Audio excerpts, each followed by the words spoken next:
tidak, Pak? Tidak aja. Oh, Blank screen. Kita hanya suara aja. oh sebentar, Pak ya. Mohon maaf, Pak.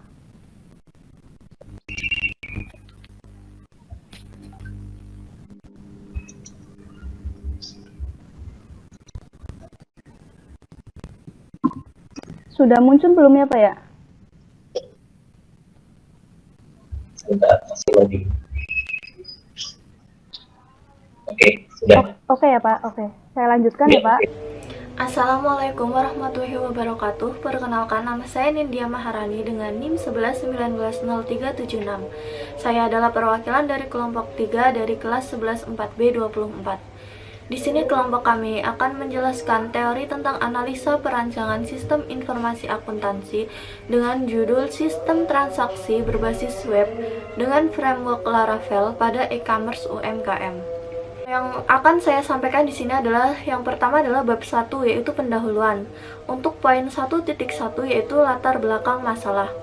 Usaha mikro kecil dan menengah dalam perekonomian suatu negara maupun daerah, begitu juga dengan negara di Indonesia, UMKM atau usaha kecil mikro dan menengah adalah salah satu sektor yang memiliki peranan penting. Peralihan budaya atau gaya hidup yang terjadi di masyarakat juga mempengaruhi pemasaran produk yang dilakukan oleh UMKM. Gaya hidup yang lebih berorientasi pada internet membuat banyak usaha yang berpindah dari penjualan konvensional ke digital. Perkembangan transaksi jual beli ini sudah dapat dilakukan bukan hanya di dunia nyata, melainkan juga di dunia maya yang sering disebut dengan e-commerce. Pada penelitian ini akan dilakukan perancangan web e-commerce dalam makanan dan minuman yang diperuntukkan untuk masyarakat, menyediakan berbagai menu makanan dan minuman di coffee shop. Berdasarkan keterangan yang sudah disampaikan, peneliti berinisiatif membuat aplikasi web yang akan dikembangkan menggunakan framework PHP yaitu Laravel. Oleh karena itu, penelitian ini akan diberikan judul Sistem Transaksi Berbasis Web dengan framework Laravel pada e-commerce UMKM.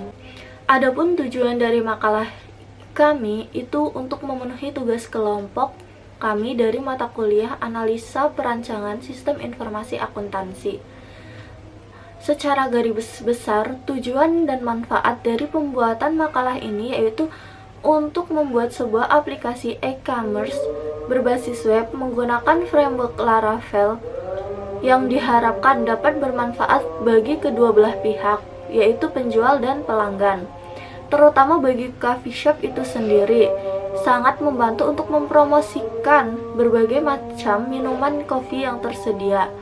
Dan keuntungan yang didapat juga memudahkan pelanggan untuk melakukan pemesanan secara online, terlebih dalam situasi pandemik seperti saat ini. Poin 1.3 yaitu metode penelitian. Kelompok kami menggunakan metode penelitian daftar pustaka, yaitu penelitian yang bersifat literatur menggunakan analisis. Landasan teori yang dimanfaatkan sebagai pemandu agar fokus penelitian sesuai dengan apa yang akan dirancang. Poin 1.3.1 yaitu metode pengumpulan data.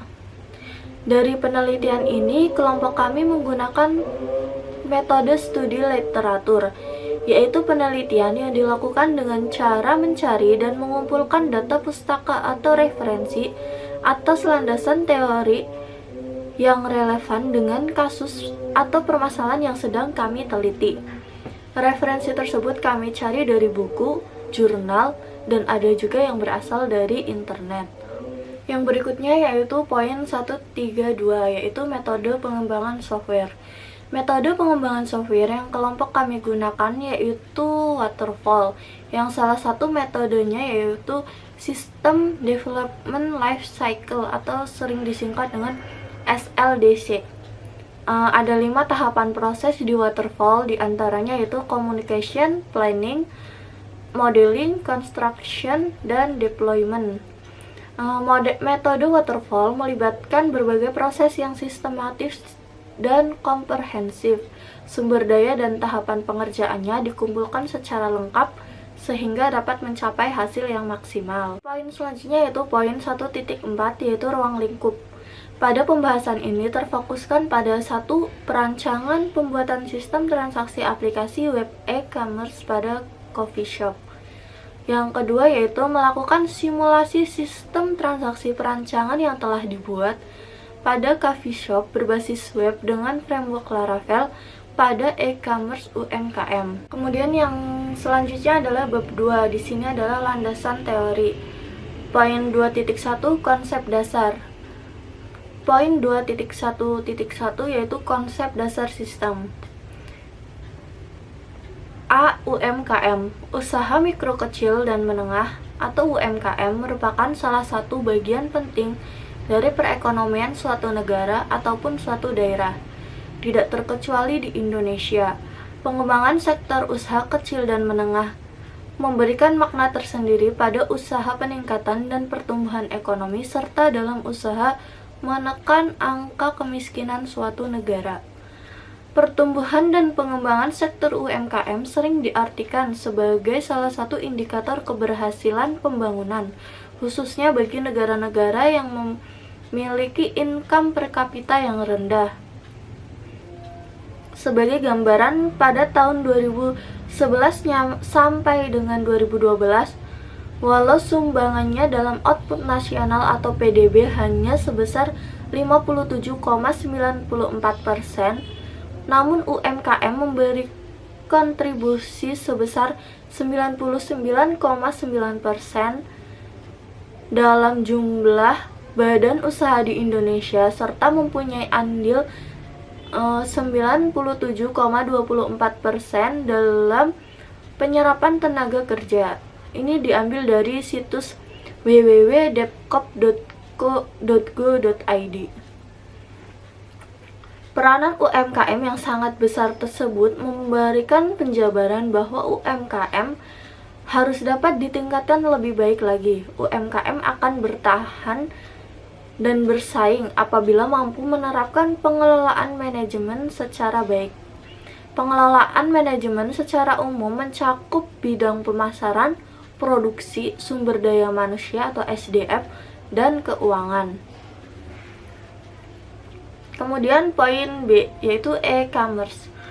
E-commerce menurut Turban 2012, perdagangan elektronik atau elektronik e-commerce disingkat EC atau e-commerce meliputi transaksi proses pembelian, penjualan, transfer atau pertukaran produk, layanan atau informasi melalui jaringan komputer, termasuk internet. Yang poin C yaitu transaksi penjualan. Transaksi penjualan, perusahaan yang bisnis utamanya membeli barang dari pemasok dan menjual lagi ke konsumen tanpa mengubah wujud barang. Assalamualaikum warahmatullahi wabarakatuh. Perkenalkan nama. Untuk presentasi dari teman kami yang tidak bisa hadir sekarang sudah selesai.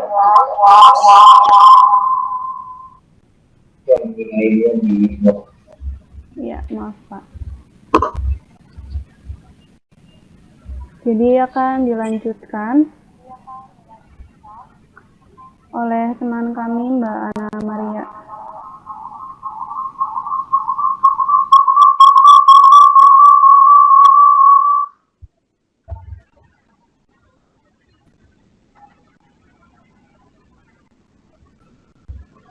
Sebentar ya Pak.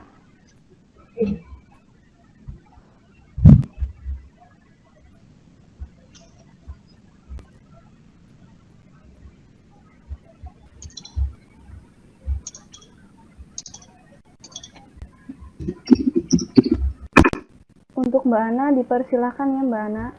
Sebentar saya tampilkan untuk slide-nya dulu.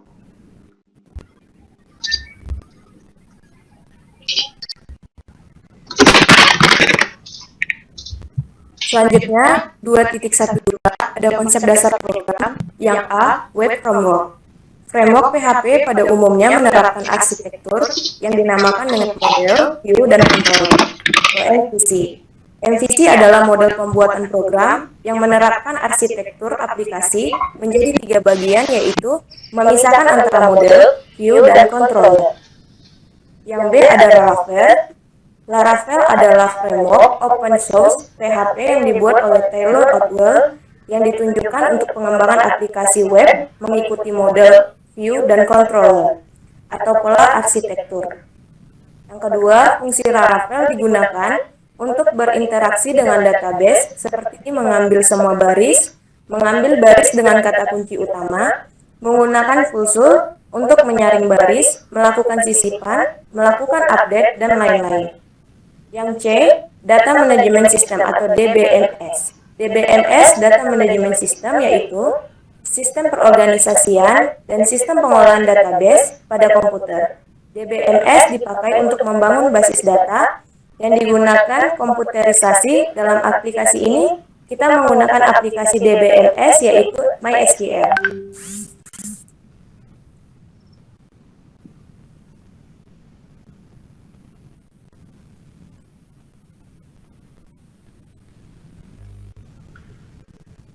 Agak gerak.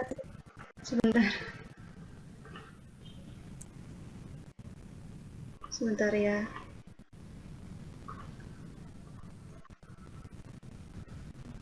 Sudah muncul belum?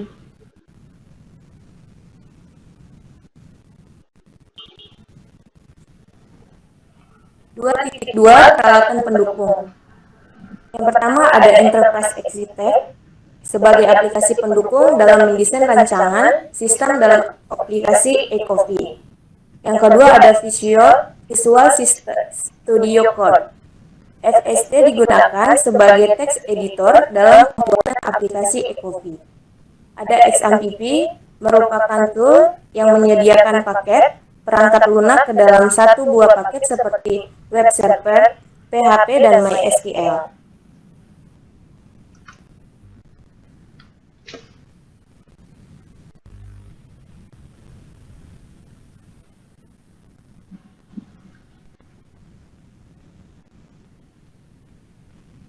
Selanjutnya, Kak.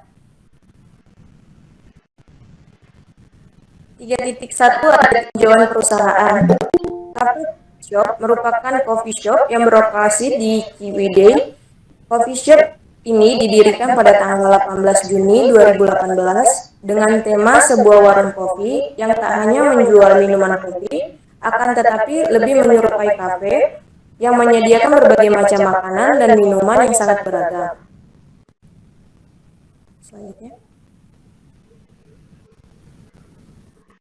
Di sini ada proses bisnis sistem berjalan dari customer datang, lalu melakukan pemesanan, dan kasir menjalankan sistem pengolahan transaksi. Ada dua kemungkinan transaksi dilanjutkan atau tidak. Jika transaksi dilanjutkan, maka proses sistemnya berjalan yaitu pengisian menu pemesanan pada sistem pengolahan transaksi, lalu pengolahan dan penyimpanan data transaksi oleh sistem. Lanjut ke proses pembayaran dan konfirmasi. Ada dua pilihan, menampilkan bill dan simpan transaksi dan mencetak bill dan simpan transaksi, maka transaksi selesai.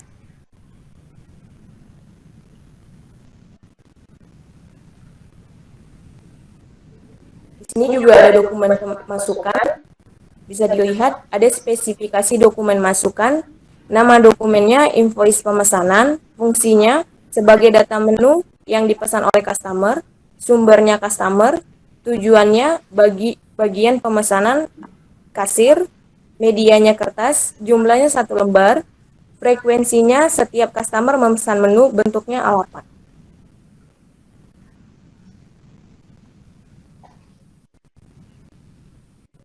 Di sini juga ada dokumen keluaran yang diterima, penerimanya itu PT Pondok Kopi, pengirimnya Cover Coffee Shop, yang produknya kopi Arabica dengan harga 250, memesan 2 kilo, subtotalnya 500, dan kopi Toraja 200.000 rupiah dengan memesan 1 kilo, totalnya 200, jadi total semuanya 700.000. Spesifikasi dokumen keluaran, nama dokumennya nota penjualan atau struk penjualan, fungsinya sebagai bukti pembayaran transaksi pemesanan, sumbernya bagian pemesan atau kasir, tujuannya customer, medianya kertas, jumlahnya 1 lembar, frekuensinya setiap customer membayar transaksi pesanan, bentuknya B0.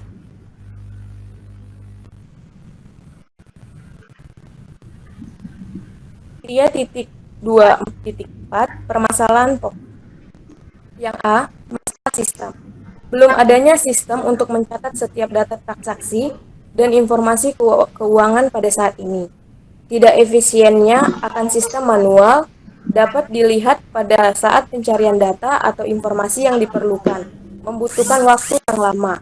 Perhitungan yang tidak secara otomatis mengakibatkan tingkat kesalahan yang tinggi, sehingga berdampak pada kinerja perusahaan yang tidak maksimal. Yang B, ada masalah teknologi pengolahan data. Yang pertama, belum digunakannya aplikasi khusus berbentuk software dan hardware yang dapat membantu untuk menunjang kinerja sistem informasi dan SIA atas pencatatan data pelanggan dan siklus pendapatan PT Cover Coffee Shop. Kedua, metode penyimpanan data memiliki resiko kehancuran dan kehilangan yang tinggi, karena data penting seperti data pelanggan dan pendapatan tidak disimpan dalam media penyimpanan berupa basis data. Baik, terima kasih untuk Kak Ana. Selanjutnya akan kami lanjutkan presentasinya oleh saya sendiri.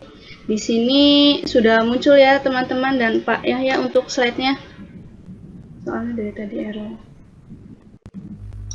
Muncul tidak? Jadi saya belum juga si permasalahan pokok. Oh iya, oke, benar Pak. Jadi saya akan melanjutkan ya Pak. Jadi di sini ada setelah bab permasalahan pokok kita melanjutkan di bab pemecahan masalah. A. Masalah sistem. Menyediakan informasi yang akurat dan tepat waktu sehingga perusahaan dapat melakukan aktivitas utama secara efektif dan efisien. Data akan tersusun dan terorganisir dengan baik, mengurangi tempat penyimpan berkas dan arsip.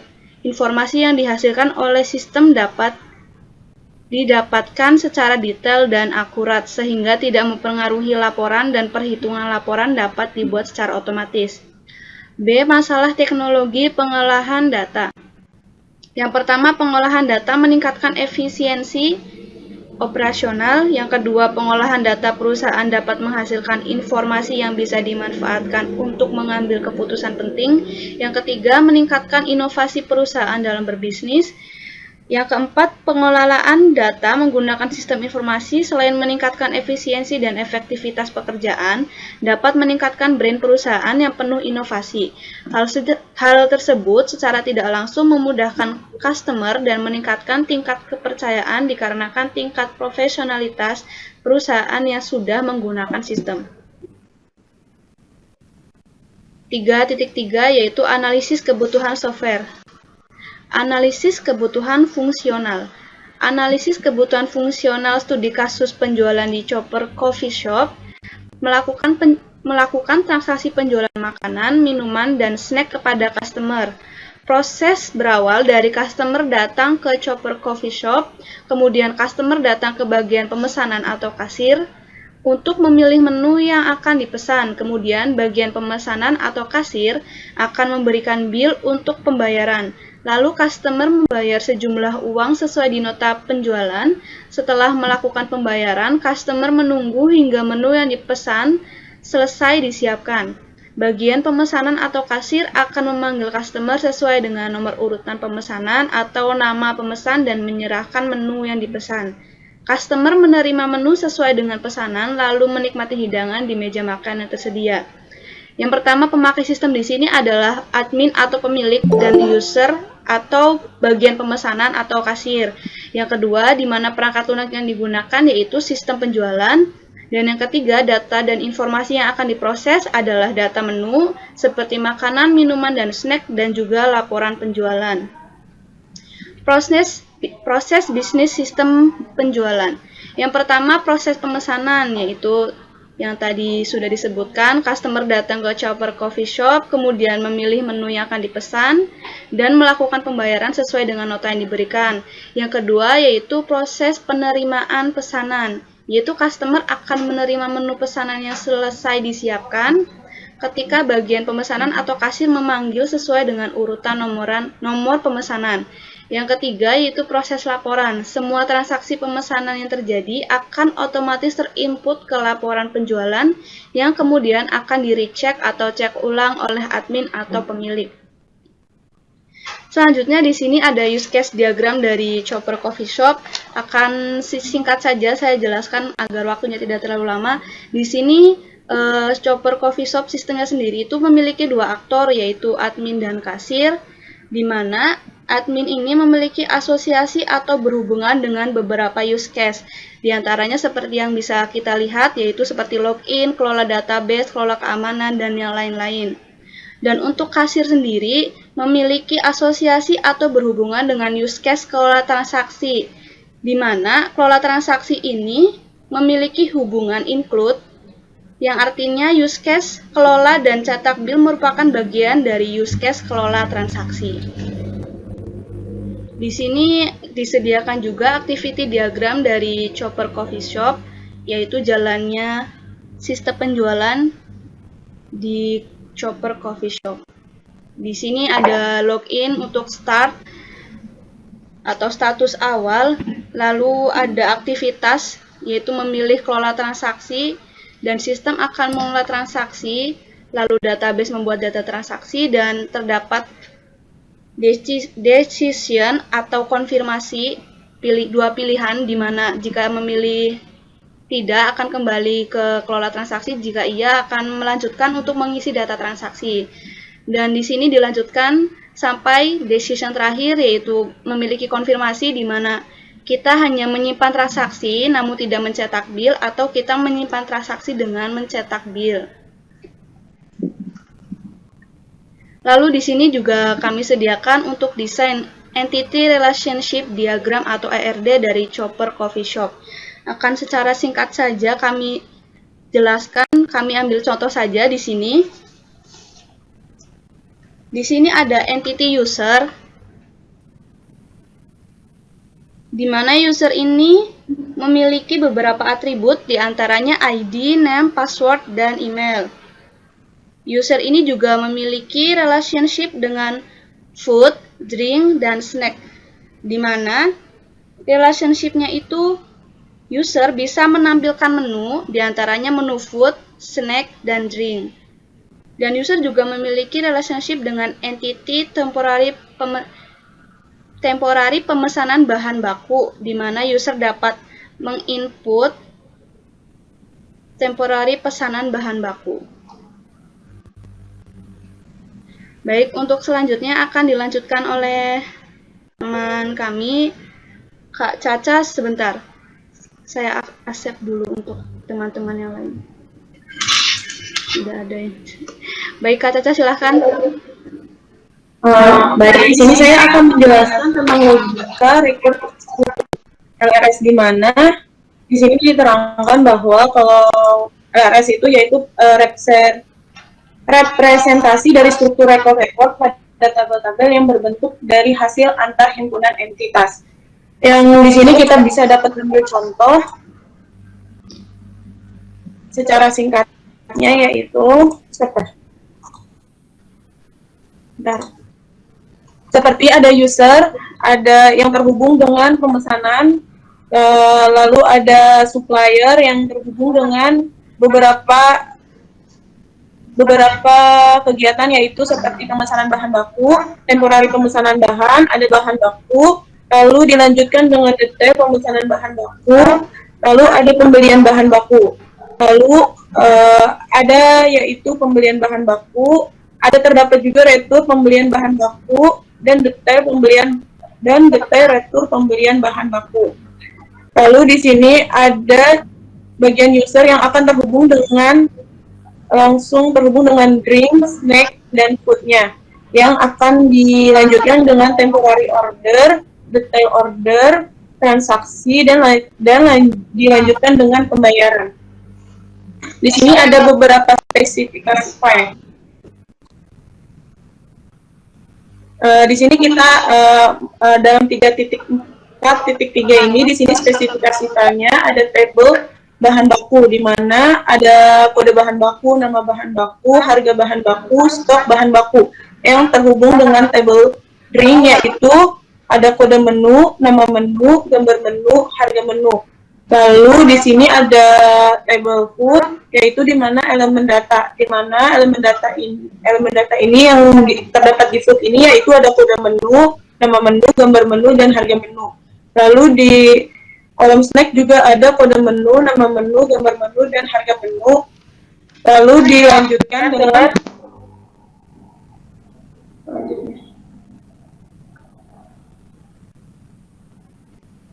ada kolom supplier, di mana di sini kolom supplier ada kode supplier, nama supplier, alamat, dan telepon.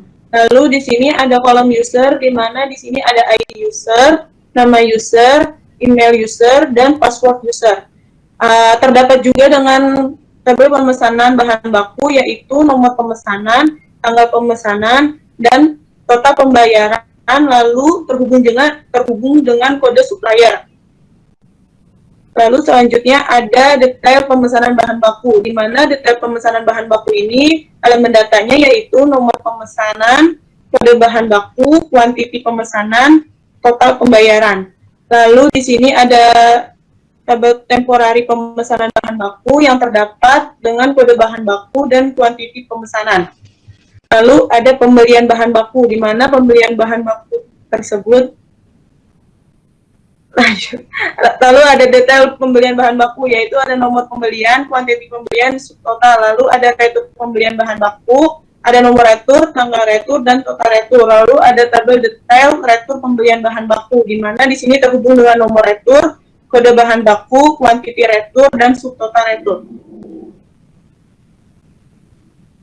Lalu ada tabel pembayaran, yaitu elemen datanya nomor order, jenis pembayaran, bayar, lalu ada total pembayaran order. Dilanjutkan dengan tabel transaksi, di mana di sini ada nomor order, nama customer, tanggal order, total pembayaran order.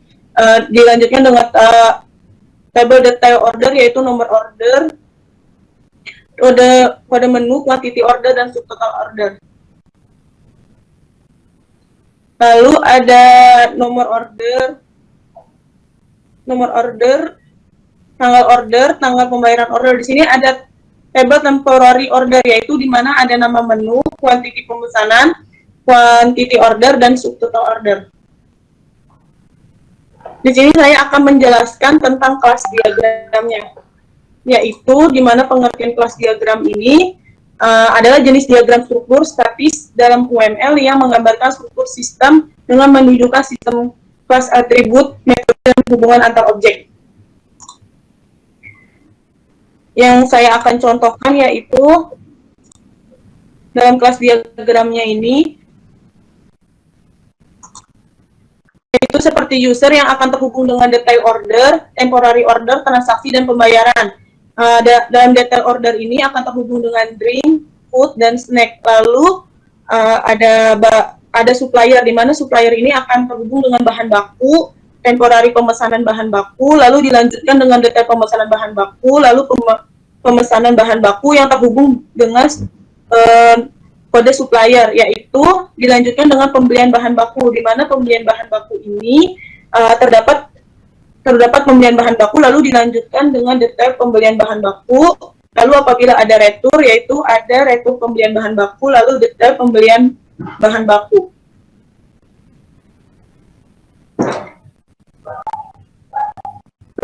Lalu di sini ada space diagramnya, di mana dari user di sini akan isi user akan menemukan menu login, lalu habis username password, lalu akan kontrol login, data user akan bertemu dengan data user, validisasi login akan berdengan user, apabila ada user password salah akan kembali ke ulang, lalu ada menampilkan menu utama. Di sini akan lanjut menu utamanya. Yang selanjutnya ada space diagram proses order menu, yaitu dari pelanggan ke pegawai, lalu menampilkan menu utama, lalu menampilkan form transaksi, lalu input data transaksi yang dilanjutkan dengan transaksi.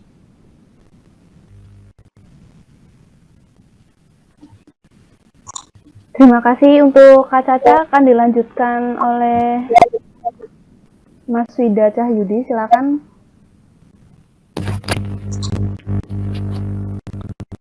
Oke, Assalamualaikum warahmatullahi wabarakatuh. Waalaikumsalam warahmatullahi wabarakatuh. Di sini saya akan melanjutkan presentasi dari kelompok kami. Di sini saya akan menjelaskan tentang desain user interface-nya, di mana kita memiliki user interface yaitu form login.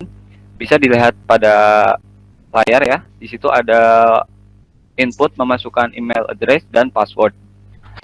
Lalu setelah itu ada user interface untuk data menu makanan, di mana ini adalah data menu makanan yang bisa diolah jika kita login sebagai admin. Lalu ini adalah desain user interface untuk from input order, yang dimana di sini kita akan melihat ada beberapa menu seperti menu makanan, minuman. Lalu di sebelah kanan adalah menu detail dari barang yang dipesan. Lalu ada tombol hapus dan bayar. Setelah itu ada deployment diagram, di mana dalam deployment diagramnya kita tersambung dengan web server yang menggunakan aplikasi XMPP, di mana database kita menggunakan MySQL. Di dalam aplikasi XMPP terhubung langsung ke dalam aplikasi eKafi yang bisa diakses oleh browser dari klien, di mana klien memproses semua sistem penjualannya ataupun sistem manipulasi data. Lalu komputer klien terhubung ke dalam printer untuk mencetak dokumen-dokumen seperti faktur, invoice ataupun struk belanjaan. Setelah itu saya akan menjelaskan tentang implementasi, yaitu code generation-nya. Saya akan menunjukkan langsung code generation yang terdapat dalam aplikasi eKafi. Sebentar, saya siapkan dulu. Ya, silahkan untuk share screen-nya.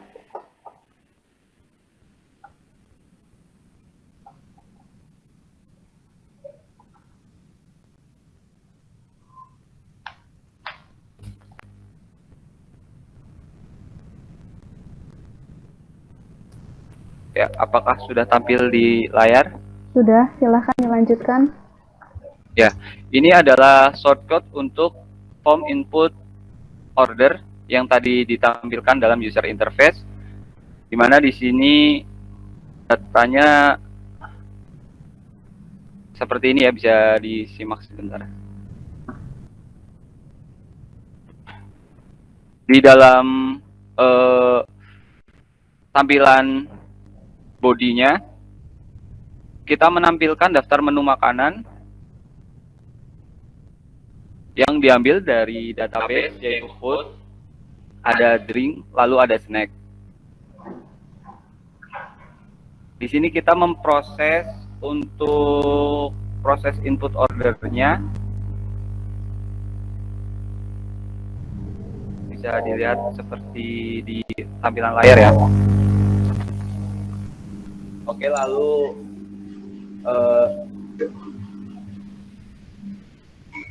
kita akan mencoba untuk melakukan testing terhadap aplikasi eKafi.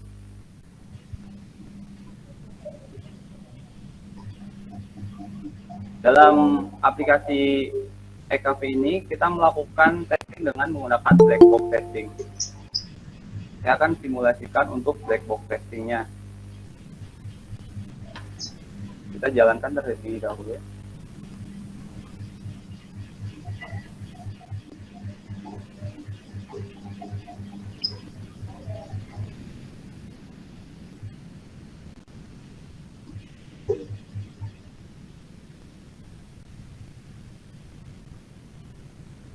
Ya. Di poin 1 untuk testing black box testing, di mana kita menggunakan skenario email address dan password tidak diisi, kemudian klik tombol login. Kita kosongkan untuk bagian email address dan passwordnya, lalu klik tombol login. Maka hasil yang diharapkan adalah sistem akan menolak dan memunculkan text box, yaitu text box harus diisi. Hasil pengujian sesuai dengan harapan. Lalu untuk poin kedua, memasukkan email address dan password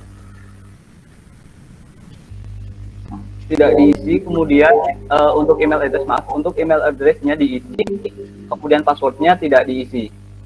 Saya akan mencoba. Kita isi email addressnya admin.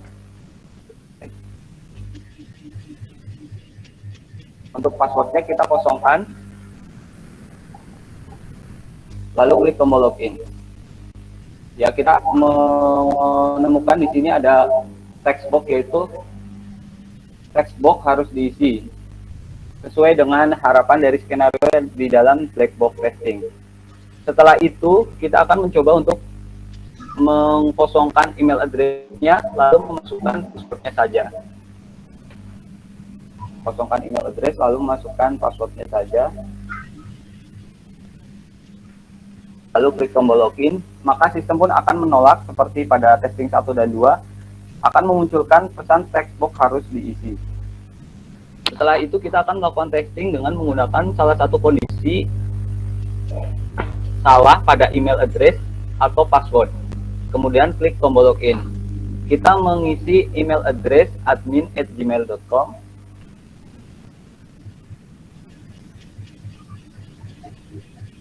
Dan kita memasukkan password salah ya.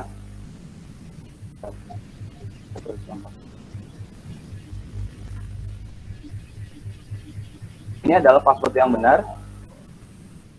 1, 2, 3, 4, 5. Ini adalah password yang salah. Copy saja, lalu masukkan di sini. Lalu klik login. Nah, maka akan muncul maaf, email dan password Anda salah. Sesuai dengan harapan dari skenario dari black box testing. Setelah itu kita akan mencoba login sebagai admin menggunakan email address dan password dengan data yang benar. Kemudian klik tombol login. Ini adalah email address yang benar. Passwordnya adalah password ya. Oke saja. Lalu login.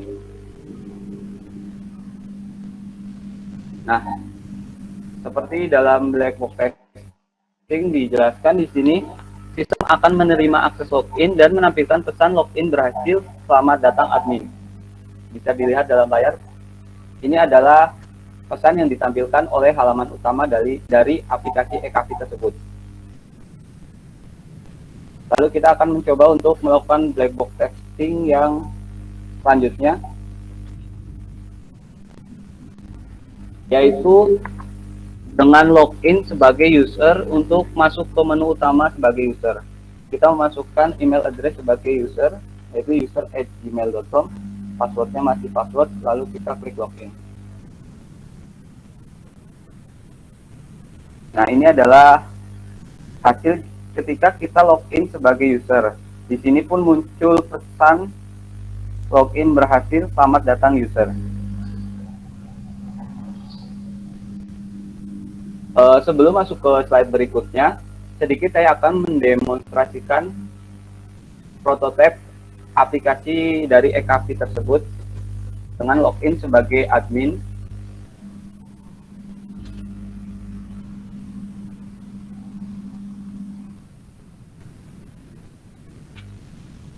Maaf, apakah di layar sudah muncul? Muncul, silahkan dilanjutkan. Oke, saya lanjutkan ya. Ya. Dalam tampilan utama dari aplikasi eKafi ini, di sini ada halaman utamanya, lalu di tombol pilihan-pilihan di menu sidebar, di sini kita memiliki menu user, supplier, bahan baku, menu, lalu ada transaksi, untuk penginputan terhadap pemesanan bahan baku kepada supplier. Lalu di sini kita ada laporan, yaitu laporan penjualan, laporan pembelian, dan stok bahan baku. Admin juga bisa melakukan proses input order, yaitu untuk menginput pemesanan, pembayaran, dan melihat nota belanja. Saya akan mencoba melakukan mengganti roles pada user ya. Di sini admin memiliki hak utama untuk mengubah roles yang dimiliki oleh user tersebut. Kita memiliki dua roles, yaitu admin dan user. Jika kita memilih admin, maka menu utama bisa dibuka oleh semua user. Kalau hanya memilih user, kita hanya bisa melakukan input order tanpa bisa mengubah data-data yang ada di aplikasi e-Cafe tersebut. Kita mengubah roles user menjadi admin.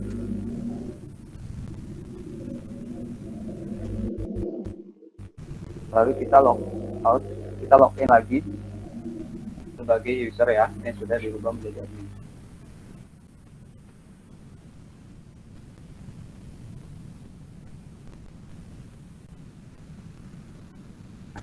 Di sini tampilan utamanya seperti login sebagai admin walaupun statusnya adalah user. Ini adalah contoh untuk memasukkan data user.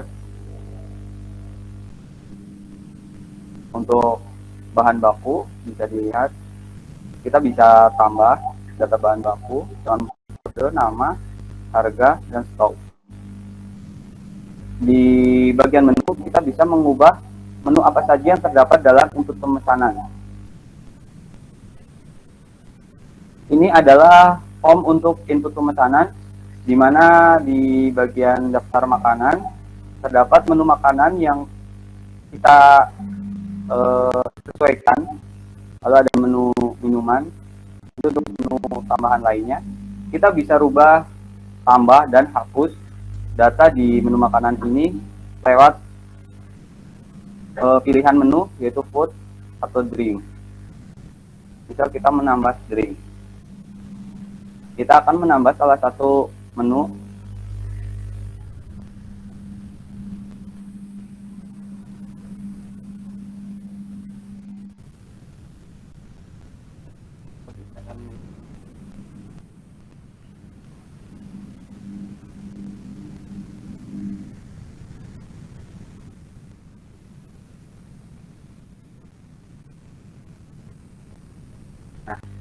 Dalam tabel bisa kita lihat menu yang kita masukkan tadi adalah dengan kode DR002, namanya Cafe Latte.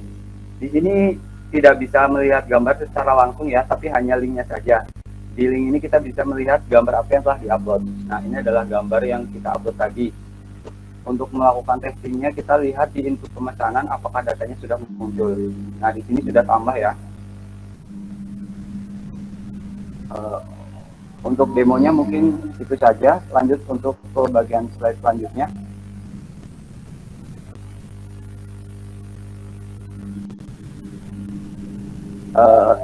Kita masuk untuk spesifikasi hardware dan software yang terdapat dalam aplikasi e-Cafe. Spesifikasi perangkat keras atau hardware yang digunakan untuk mendukung sistem pengolahan transaksi pada UMKM terkait, yaitu satu unit komputer dengan prosesor Intel Core i5 dengan RAM 4 GB dengan penyimpanannya yaitu SSD 528 GB dan HDD sebesar 500 GB. Sedangkan untuk spesifikasi perangkat lunak atau software yang digunakan guna mendukung sistem pengolahan transaksi yang terdapat dalam e-Cafe, yaitu kita menggunakan sistem operasi Microsoft Windows 10 profesional, lalu didukung oleh Microsoft Office 2019. Ada browser yaitu Mozilla Firefox 2.0.014, yaitu aplikasi XMPP-nya sebagai aplikasi untuk web servernya dan database server, di mana database kita menggunakan MySQL. Lalu kesimpulan, sistem yang sedang berjalan pada perusahaan atau kafe merupakan sistem transaksi manual sehingga kinerja kurang maksimal dalam pengelolaan data transaksi, perhitungan omset, dan mengelola laporan. Maka dari itu, dibuatlah sistem khusus pengolahan data perusahaan atau KP dengan harapan pekerjaan bisa lebih mudah dan meminimalisir kesalahan yang sering ditemui saat menggunakan sistem manual. Kami mencoba memberikan beberapa saran dengan harapan dapat bermanfaat, dapat membuat sistem dapat berjalan dengan lebih baik lagi. Saran kami adalah sebagai berikut. Pertama, untuk mengatasi masalah yang seringkali ditemukan pada sistem berjalan, maka kami mengusulkan agar sistem perusahaan dilakukan secara terkomputerisasi seperti sistem khusus pengelolaan data perusahaan atau KP, agar pengolahan data serta pengelolaan transaksi menjadi lebih efektif dan efisien. Dengan sistem pengelolaan data dan transaksi yang terkomputerisasi juga akan memudahkan dalam pembuatan laporan keuangan KP tersebut. Terima kasih. Presentasinya saya kembalikan kepada Mbak Angelia. Baik, terima kasih untuk Mas Wida Cahyudi atas presentasinya dan teman-teman seperti Mbak Caca dan Mbak Ana yang sudah selesai presentasi juga. Nah, untuk presentasi dari kelompok 3 sudah kami selesaikan. Dan untuk selanjutnya, jika ada teman-teman atau mungkin Pak Yahya, jika ada pertanyaan dipersilahkan. Baik, silakan untuk teman-temannya dulu deh. Baik, Pak.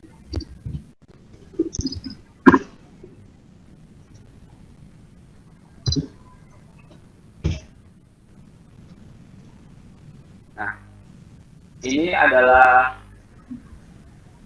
contoh dari struknya. Jika kita sudah bisa menginput pembayarannya, menginput transaksi, kita ambil contoh. Ini adalah struk dari pembeliannya yang dilakukan oleh customer. Jika kita berhasil melakukan pembayaran, lalu dia akan otomatis terhubung dengan printer yang nantinya akan di setup, lalu akan tercetak secara otomatis nantinya. Di sini kita bisa lihat adalah di samping kiri ada nama customer yang di-input dari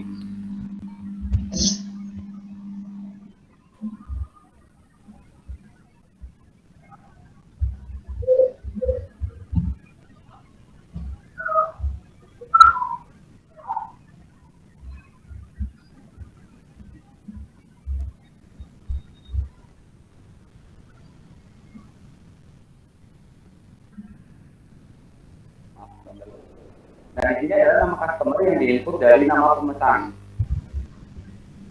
Di bagian sini ya, untuk nomor pesanan, tanggal nanti akan tercetak di sini. Ini adalah tanggal dan nomor pesan. Ini adalah user adalah sebagai kasir atau yang mengelola transaksi. Di sini ada detail pembelanjaan,